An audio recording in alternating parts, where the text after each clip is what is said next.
जय हिंद। देखिए, घने बादलों के बीच जहाज खुद को कैसे बचाता है। बहुत ज्यादा घने बादलों से अगर जहाज जाएगा तो उसमें टर्बुलेंस यानी कंपन झटका पैदा होगा, जिससे कि उसका स्ट्रक्चर फेल्योर भी हो सकता है और यात्रियों को बहुत ज्यादा डिस्टरबेंस भी हो सकता है। इसे बचने के लिए इसके आगे वाले हिस्से में रडार लगा होता है। वेदर रडार कहते हैं इसे। ये जो अंदर वाला हिस्सा देख रहे हैं ये है आपका वेदर रडार। वेदर रडार जो होता है ये कई डायरेक्शन में घूम सकता है। पायलट इसे कंट्रोल कर सकता है, आगे पीछे ऊपर नीचे घुमा सकता है। ये रेडियो वेव को ट्रांसमिट करता है और जब वो वेव टकरा के आती है तो उसे रिसीव करता है, इसलिए इसे ट्रांस रिसीवर के नाम से भी जाना जाता है। इसे एरोडायनेमिकल शेप में ऐसे बंद किया जाता है जिसे हम लोग रेडॉम कहते हैं। ये इसका रेडॉम है। तो ये रेडॉम एरिया होता है। रेडॉम को हम लोग बहुत मजबूत बनाते हैं क्योंकि जहाज के आगे का पहला झटका ये रेडॉम ही बर्दाश्त करता है।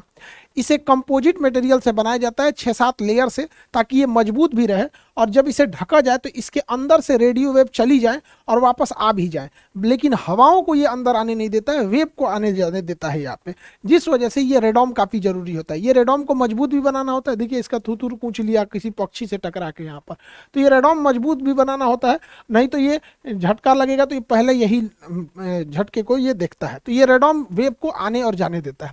इस अपने आगे वाले वेव से ये रेडॉम से वेव को छोड़ता है। जब ये वेव जाती है, बादलों से टकरा के आती है, तो ये पता लगाता है कि आगे का मौसम कैसा है। ये लगभग 30 से 40 किलोमीटर दूर आगे के एरिया को देख लेता है।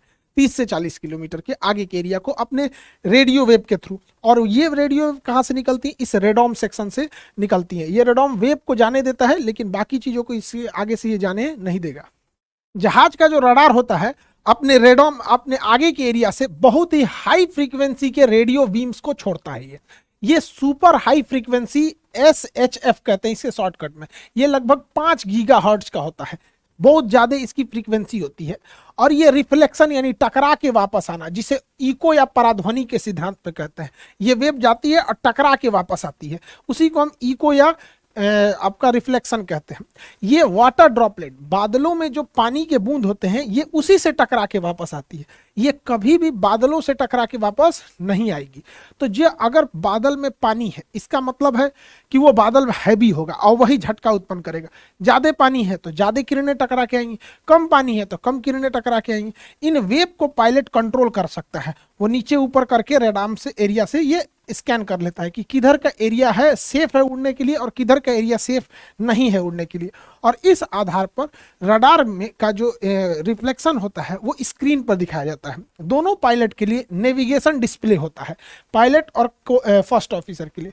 नेविगेशन डिस्प्ले पे ही रास्ता तय होता है कि इन्हें कितने डिग्री के एंगल पे जाना है, जिसे हम लोग टेक्निकल भाषा में हेडिंग कहते हैं। किस हेडिंग पे जाना है। जैसे हम लोग ना रास्ता देखते हैं ना कि दाहिने से बाएं मुड़ जाना, तो ये जहाज के ऊपर दाहिने बाएं नहीं होता, वे पॉइंट होता है कि यहाँ से टच जाना है, फिर यहाँ से ऐसे घूमना है। ये रास्ता पहले से डिसाइड होता है वे पॉइंट पे। तो पायलट हमेशा इसी डिस्प्ले को देखता है, मेनली रास्ते को पता करने के लिए नेविगेशन डिस्प्ले पर। और आगे का मौसम कैसा है वो इसी नेविगेशन डिस्प्ले पे शो होता है। अगर ये नेविगेशन डिस्प्ले काले रंग का है तो मतलब समझिए कि सामने कोई बादल वगैरह नहीं है, टेंशन फ्री जहाज उड़ेगा। और ऐसे टाइम पे जहाज इतना स्मूथ उड़ता है कि लगता ही नहीं है कि उड़ रहा है। कभी कभी तो डाउट होता है, रुक गया क्या ससुरा, ही एकदम स्मूथ, पानी रख दिएगा तो छलकेगा नहीं। लेकिन जैसे बादल आ जाता है तो बादल की स्थिति में, अब देखिए ये है आपका नेविगेशन डिस्प्ले। ये भाई साहब को जाना है यहाँ पर और इसके रास्ते में आ गए हैं बादल। काला वाला एरिया में तो कोई दिक्कत ही नहीं है, वहां से कोई रिफ्लेक्शन लौट के नहीं आया इसलिए काला दिख रहा है। लेकिन अब रास्ते में बादल है तो कम बादल, ज्यादा घने बादल जिसमें पानी ज्यादा है वो एकदम काला रंग का होगा। तो ऐसे बादलों से बचना जरूरी होता है। तो इसके लिए रडार के डिस्प्ले पे 4 कलर का शो किया जाता है। ग्रीन कलर ऐसे बादलों को बताता है जिससे कि बचना चाहिए, लेकिन ज्यादा दिक्कत नहीं होगा, हल्का हल्का हल्का झंझनाहट होगी। पैसेंजर्स को भी कोई दिक्कत नहीं आएगी। जो पहली बार चढ़ेगा वो कहेगा भाई सभी क्या करे, उतार दे रहे भाई, अगली बार ना चढ़ेंगे। लेकिन येलो कलर वाला जो बादल होता है, पीले रंग वाला, ये खतरनाक होता है। ये हिला देता है जहाज को अच्छा खासा। लाल रंग वाला बादल को तो पायलट को कहा जाता है कि आपको अवॉइड ही करना है लाल रंग के बादल में, क्योंकि यहाँ पे जाने का मतलब है कि फंस जाएंगे लाल वाले बादल में।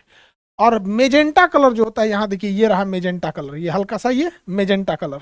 मेजेंटा कलर का बादल से पायलट को सख्त निर्देश होता है कि आपको मेजेंटा कलर में नहीं जाना है, अगर आप यमराज का दर्शन नहीं देखना चाहते हैं तो।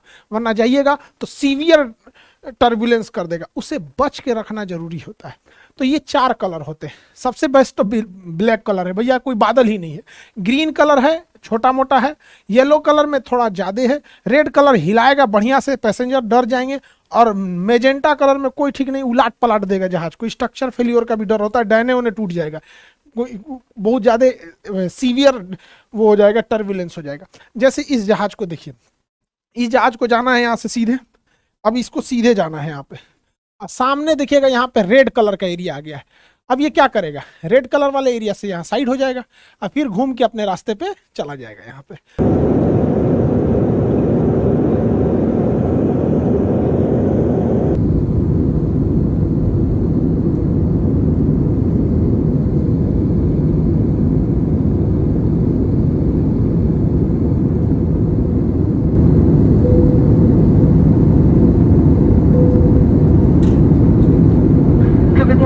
मौसम खराब होने के कारण कप्तान ने फीवर साइंस ऑन रखे हैं। आप सभी से निवेदन अपने स्थान पर ही बैठे रहें। सुरक्षा के लिए कुर्सी की पेटी बांधे रखिए। धन्यवाद। तो देखता है कहां से इसे ज्यादा बचाया जा सकता है। हालांकि ये तो सामने का एरिया दिख रहा है, अगर आप इसे देखेंगे, जैसे इसे सपोज कीजिए इसको यहां से यहां जाना है, तो सामने में तो बाप रे बाप मेजेंटा कलर है, जाने ले लेगा यहाँ पे।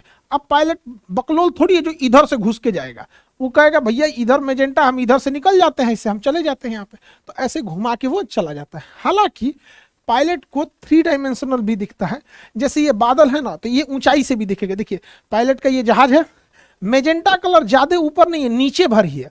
तो यहाँ पे पायलट 2 डिसीजन ले सकता है, या तो यहाँ से घुमा के चला जाएगा, या तो वो इसका क्रॉस सेक्शन एरिया देखेगा कि जहाज इसका यहाँ पर है और मेजेंटा कलर वाला बादल ऊंचाई पे है कि नीचाई पे है।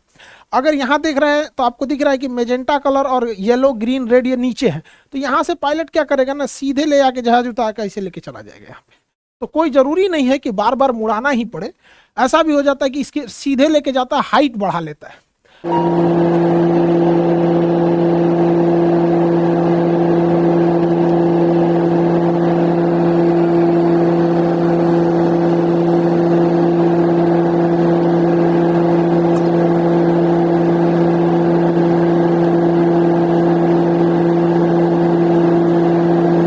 हाइट को क्या करेगा, बढ़ा लेगा, तो कुर्सी की पेटी का बांधने का साइन आ जाएगा। और उधर एयर होस्टेस अनाउंस करेगी कि मौसम खराब होने के कारण कप्तान ने कुर्सी की पेटी बांधने का संकेत ऑन कर दिया है, ये वो। तो लोग कहते हैं बांध ले रहे भैया, दिक्कत हो रहा है। तो जब भी मौसम गड़बड़ाता है, आगे बादल दिखता है, तभी ये अनाउंसमेंट किया जाता है। तो आप इतना तो समझ में आ गया कि या सामने से ले जा सकते हैं या ऊपर नीचे भी कर सकते हैं। जैसे यहाँ पे आप देखिए, ये जहाज है और इसका ये रास्ता दिखा रहा है कि ऐसे जाना है सपोज। अब इसके रास्ते में एक रेड कलर वाला है, तो 2 रास्ते हैं इनके पास। अगर इधर जाना है तो यहाँ से ये ऐसे घूम सकते हैं, नहीं तो इसका देखेंगे कि बादल अगर इधर से जाना ना, हम इधर से जइबे करेंगे, तो हाइट देख लेते हैं।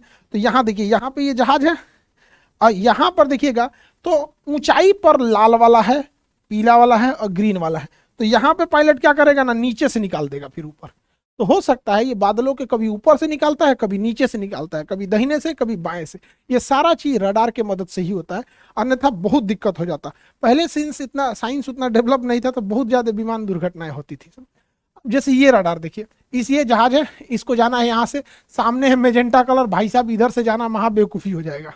इधर से जाएंगे तो उतना ठीक नहीं है। ये रास्ता ठीक लग रहा है यहाँ पर, लेकिन आप अगर ध्यान दीजिएगा तो यहाँ कुछ ऐसे ऐसे पॉइंट्स आपको दिखाई देंगे ऐसे।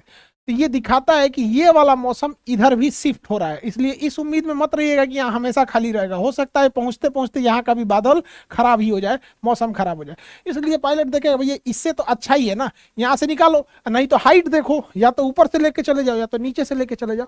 तो इससे पायलट बचा के जहाज को ले जाता है ताकि सीवियर टर्बुलेंस ना हो। कभी कभी जहाजों में इतना भयानक टर्बुलेंस होता है। एक बार हम लोग खाना खा रहे थे, ऐसा तेज मारा खाना गिर गया यहाँ पर। और जो लोग तो पहली बार चढ़ते हैं उनको हैवी सीवियर टर्बुलेंस हो गया, इस टाइप का खाना छिटा जाता है, पूरा गिर जाते हैं लोग। एयर होस्टेस का देखिए बेचारे का, इसको एयर होस्टेस लोग हर परिस्थिति में बेचारी मुस्कुराते रहती हैं सब, इनकी ट्रेनिंग ऐसी होती है। इन लोग को भी जीवन है, लेकिन इनका बेचारे देखिए इसका माथा वाथा फूट गया, क्योंकि ना ये लोग हमेशा खाना पीना कुछ देते रहते हैं। और बाई द वे टर्बुलेंस भयानक हुआ तो इनको चोट लगने की संभावना ज़्यादा रहती है, क्योंकि ये लोग तो सर्व करती रहती है खाना वगैरह, बाकी लोग तो कुर्सी की पेटी बांधे रहते हैं। तो पायलट बचाने की कोशिश करता है, लेकिन कभी कभी अचानक मौसम हो जाता है। मौसम का क्या कहना है? जहाज का जो पायलट होता है वो इस रडार को चेंज कर सकता है, इसकी डिग्री को घुमा सकता है ऊपर नीचे दाहिने बाएं। अगर बात करेंगे ये कितना ऊपर नीचे घूम सकता है, तो 40 डिग्री ऊपर और 40 डिग्री नीचे ये जहाज को देख सकता है। मतलब बादल है या नहीं है, या फिर क्या चीज है, तो इस हिसाब से वो देख सकता है 40 डिग्री ऊपर और 40 डिग्री नीचे। ऊपर और नीचे जहाज को बहुत ज्यादा और बहुत नीचे अचानक नहीं आना होता है। लेकिन अगर दाहिने और बाएं की बात करेंगे तो 180 डिग्री देख सकता है, दाहिने बाएं की बात करेंगे तो 180 डिग्री। तो यानी पायलट का जो रडार होता है ये वाला, इसके पास अंदर कमांड होता है, वहां से उसको चेंज कर सकता है डिग्री इसका।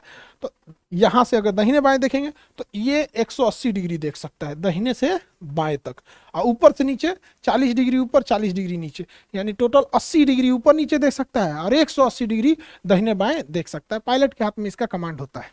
ये इतना सुपर हाई फ्रीक्वेंसी देता है लगभग 5 गीगाहर्ट्ज के पास, कि अगर जहाज जो रनवे पे खड़ी है और यहीं पे इसका रडार को ऑन कर दिया जाए, तो रनवे के आगे अगर कोई शहर है, बिल्डिंग है, तो इससे जब ये टकरा के आएगी तो इतना तेज इसकी फ्रीक्वेंसी रहती है कि इससे टकरा के आएगी और यहाँ पे तो इसका स्क्रीन खराब हो जाएगा। यहाँ पे रडार का जो सेंसिटिविटी होती है खराब हो जाती है, इसलिए उसे निर्देश होता है कि अगर सामने बिल्डिंग खड़ी हो तो आपको ऑन नहीं करना है, पहले उड़ जाना है थोड़ा सा, उसके बाद रडार को ऑन करना है। नेविगेशन रडार ठीक रहेगा, लेकिन ये वाला रडार जो होता है मौसम वाला, उसको बंद रखना है। साथ में कभी कभी क्या होता है ना, रनवे पे होल्डिंग करने के लिए होता है, मतलब यहाँ पे लाइन अप कर देता है यहाँ पर, तो एक जहाज ये खड़ी है, एक ये जा रही है रनवे पे, इस टाइम पे भी रडार को ऑफ करने का आदेश दिया जाता है, वरना इतना तेज सिग्नल इस पे टकराएगा, वापस जाएगा तो इसका रडार खराब हो सकता है। जहाज के अगले हिस्सा को हम रेडॉम कहते हैं, इसे बचा के रखना बहुत जरूरी है। अब इसमें बचाने में एक दिक्कत आ जाती है, ससुरा बिजली उजली तड़कने लगता है, अगवे थुथुरे पे बिजलियां गिर जाएगा, तो बिजली गिरेगा ना तो इसमें जो वेव होता है वो डिस्टर्ब हो जाएगा, तो हो सकता है कि पायलट को नेविगेशन में दिक्कत हो। इसलिए स्टैटिक डिस्चार्ज लगाया जाता है। विंग्स पे देखिएगा यहाँ पे तो इस तरह से रॉड निकले रहते हैं, छोटे छोटे ये रॉड। बिजली जो होता है वो करंट होता है, इलेक्ट्रॉन। तो जब कहीं भी आप घर्षण करते हैं, फ्रिक्शन करते हैं, तो उसमें बहुत सारे इलेक्ट्रॉन जमा हो जाते हैं। उसी तरह जहाज इतनी तेजी से उड़ता है कि उसमें बहुत सारे इलेक्ट्रॉन जमा हो जाते हैं, और इलेक्ट्रॉन इलेक्ट्रिसिटी हमेशा कॉर्नर के एरिया में भागती है, तो इसलिए इसके कॉर्नर के एरिया में हाई मेटल के एरिया को ये लगा देते हैं, ताकि यहाँ पे इलेक्ट्रॉन आए और ये इलेक्ट्रॉन बाहर गिर जाए, ये इलेक्ट्रॉन उड़ते जहाज से बाहर गिर जाए। तो इसलिए इसे स्टैटिक डिस्चार्ज कहते हैं। स्टैटिक डिस्चार्ज बहुत जरूरी है। कभी कभी पायलट के अगवे ऐसे बिजली तड़कने लगता है, बेचारा दिक्कत हो जाता है स्टैटिक डिस्चार्ज से बचाने के लिए। तो रेडॉम को स्टैटिक डिस्चार्ज, आगे तो इसे रॉड नहीं लगा सकते, तो ऐसे ऐसे ये उभार देते हैं। ये स्टैटिक डिस्चार्ज होता है कि अगर आगे कहीं पे भी बिजली तड़के ना तड़के, इतना स्पीड से जहाज उड़ता है कि आगे में जो इलेक्ट्रॉन जमा हो जाते हैं वो अगर इसके थुथुरे पे ऐसे इलेक्ट्रॉन जमा हो जाएंगे तो इसके रडार में दिक्कत हो जाएगा। तो रडार में दिक्कत हो जाएगा तो रडार में क्लियर नहीं समझ में आएगा, इसलिए ये जो ऐसे उभरा वाला हिस्सा है ये इस इलेक्ट्रॉन को पीछे की ओर भेज देता है, और जैसे पीछे बॉडी पे जाता है तो स्टैटिक डिस्चार्ज इसको हवा में गिरा देता है। हवाई जहाज जब भी एयरपोर्ट पे उतरती है तो इतनी हाई स्पीड से उतरी रहती है कि उसके बॉडी पर इलेक्ट्रॉन्स भरे रहते हैं।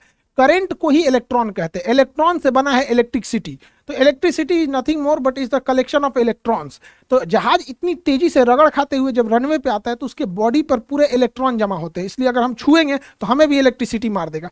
तो जरूरी है उस इलेक्ट्रॉन को हम जमीन में भेज दें, क्योंकि जमीन किसी भी इलेक्ट्रॉन को खींच लेती है। इसलिए जहां जहाज खड़ा होता है वहां पे एक तो पट्टी होती है, ग्राउंड पॉइंट बोला जाता है, स्टैटिक ग्राउंड पॉइंट। इसमें एक रॉड गया होता है अंदर यहाँ पे, तो जब भी जहाज आएगी तो उसमें एक ठो मेटल रहेगा और उससे वायर से इसको जोड़ दिया जाता है। इसके ऊपर कवर लगाया रहता है ताकि इस तारवा को पकड़ने में कोई को करंट ना मारे, तो पहले इसमें ले जाता है, फंसाता है और फिर इससे ले जाके जोड़ देता है।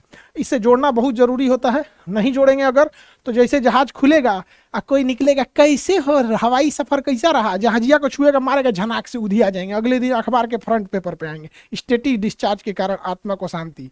पायलट के जो जहाज में वेदर रडार होता है उसका रेंज तो ज़्यादा नहीं होता है, 30 से 40 किलोमीटर होता है। और कभी कभी ऐसा होता है ना कि पायलट को आगे का दिखता है कि थोड़ा सा बादल है, तो पायलट को लगता है इस बादल से तो पार ही कर जाएंगे, उसके आगे भयानक बादल रहता है, तो उसके लिए चाहिए बड़े साइज का वेदर रडार। और बड़े साइज का वेदर रडार जो डॉपलर रडार होता है ये जहाज में फिट नहीं हो सकता है, इसलिए इसे क्या किया जाता है, ग्राउंड पर एयरपोर्ट के आसपास में फिट कर दिया जाता है। तो ये बहुत बड़े एरिया को ये कवर कर लेता है। तो ATC भी बता देता है कि बउआ इस रास्ते रास्ते से मत आओ, तुमको तनी सा दिखा रहा है कि 30 किलोमीटर गड़बड़ है, हमको दिखा रहा है कि पूरा 100 किलोमीटर गड़बड़ है, उलट जाओगे बबुआ, चल जाओ, लौट जाओ। इसलिए तो ये बड़े साइज का वेदर रडार होता है यहाँ पे। अब ये देखिए भारत के नक्शे पे चारों ओर से ये वेदर डॉपलर रडार लगाया गया है।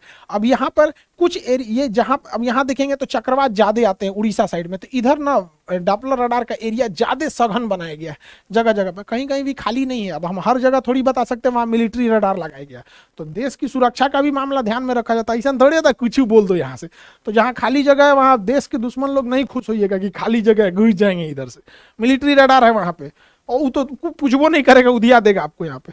तो ये रडार का बहुत जरूरी होता है यहाँ पे। रडार से भी एक और भी चीज जरूरी होता है, जैसे देखिए पहाड़ी एरिया में, जैसे नेपाल में प्लेन दुर्घटना हुआ, वहां पर रडार में एक और समस्या क्या आती है, बादलों के पीछे पहाड़ छुपे होते हैं, जैसे ये बादल है इसके पीछे पहाड़ है, तो इसको तो रडार से दिखेगा कि अरे भैया बादल है, चलो ना कोई दिक्कत नहीं। और कहीं जो ये जहाजिया लेके सीधे घुसा तो बादल के बाद सीधे बेचारा पहाड़ में टकरा जाएगा। तो इसके लिए इसमें ट्रैफिक कोलिजन को बचाने के लिए टकास सिस्टम को लगाया जाता है। टकास सिस्टम दो जहाजों को आपस में टकराने से रोकता है। कोई जहाज के बगल से अगर कोई दूसरी जहाज आने वाली है या गुजरने वाली है तो उसको बता देता है, वो कितने हाइट पर से गुजरेगी, कितने नीचे से गुजरेगी, आगे कोई पहाड़ वगैरह तो नहीं है, ये बताने के लिए एक अलग टाइप का रडार होता है जिसे टकास कहते हैं। टकास के बारे में हम आपको नेक्स्ट क्लास में समझा देंगे। आई होप आप वेदर रडार, डॉपलर के सिग्नल, इस सब को समझ गए होंगे। मिलेंगे नेक्स्ट क्लास में। जय हिंद।